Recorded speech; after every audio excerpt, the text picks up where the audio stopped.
दोस्तों नमस्कार। एक नई वीडियो के साथ में कल मैं देख रहा था सोनम वांगचुक और अभिजीत दीपके, ये दोनों भूख हड़ताल पर बैठ गए हैं। इसके साथ साथ में कुछ किसान नेता भी आए हैं जिन्होंने 11,000 रुपये देकर इसके सहयोग किया, इसके धरना प्रदर्शन का, और इसको सफ़ेद कपड़ा पगड़ी के तौर पर भेंट किया। अब आप समझ सकते हैं कि सफ़ेद कपड़ा किसको भेंट किया जाता है।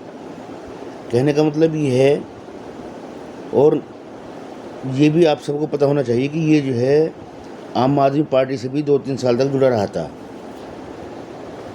जिसमें माननीय किसान नेता हैं चढ़ूनी, उन्होंने कहा है कि धर्मेंद्र प्रधान के इस्तीफे से कुछ नहीं होगा, हमें जो इस्तीफा चाहिए आप मांग करो, प्रधानमंत्री नरेंद्र मोदी इस्तीफा दें।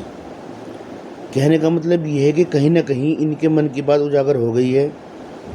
ये 2014 से कर रहे हैं, कहीं राफेल पर इन्होंने उंगली उठाई थी, कहीं ये देश जो है मोदी ने अडानी और अंबानी को बेच दिया, कहीं कुछ कुल मिलाकर कहने का मतलब ये है कि जो सारा दर्द है ये बीजेपी का दर्द है। और जैसे कि मैंने आपके कल एक संबोधन में कहा था कि एक गार्जियन की उसके पास चिट्ठी आई है कि तुम्हें प्रोटेस्ट में नहीं जाना है। उन्होंने बहुत अच्छा किया, नहीं अपने बच्चे को भेजा, नहीं तो कैरियर ख़राब ही है, कल को पता नहीं क्या हादसा हो जाए क्या नहीं हो जाए। उसके बाद इनको जो फंडिंग हो रही थी वो भी थोड़ी कम हो गई। उस फंडिंग होने में क्या नाम कम इसलिए हुई है कि जैसे मान लिया खाना आया तो बाहर की पब्लिक भी आ गई खाना खाने के लिए, खाना खाया और चले गए। फिर उन्होंने एक बारकोड बनाया, जो हमारे साथ सारी रात रहेगा उसको ही हम खाना देंगे। कहने का मतलब ये है कि प्रोटेस्ट जो है ज़्यादा दिन चलने वाला नहीं है। भले ही सोनम वांगचुक जो हैं वो भी अपनी कुर्सी के लिए ही धरना दे रही हैं, उनको भी कहीं पता नहीं शायद अरुणाचल प्रदेश वगैरह की सीएम की कुर्सी चाहिए थी, कभी एक टाइम वो भी बीजेपी के साथ थे, ऐसा पद सुनने में आया है। कुल मिलाकर कहने का मतलब ये है कि 100 बात की एक बात में मैं सभी माँ बाप से यही गुजारिश करूँगा, अपने ये जो है आप सिस्टम बदलने की ज़रूरत है। धर्मेंद्र प्रधान इस्तीफा दें या मोदी जी इस्तीफा दें, इनसे कुछ नहीं होगा। अभी जो है वहाँ से वक्फ बोर्ड के विरोध में संसद में जो है कोई बिल पारित हुआ था, उसके फेवर में जो है 200 कुछ आदमी खड़े थे।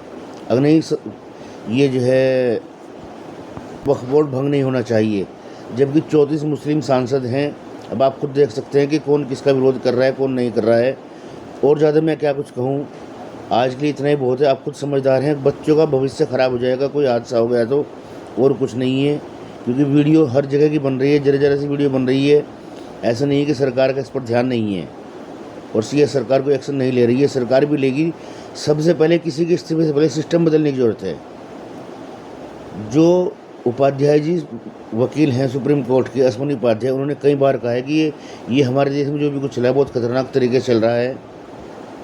और ज़्यादा मैं क्या कुछ कहूँ, कल आपने देखा ही था बम्बई में क्या हुआ था, मुहर्रम के उस पर 30,000 लोगों को मारने की प्लानिंग थी, आरएसएस का नाम आ गया था, लेकिन वो तो पुलिस की तत्परता से वो पकड़ा गया, मजहबी था और कोई बात नहीं है।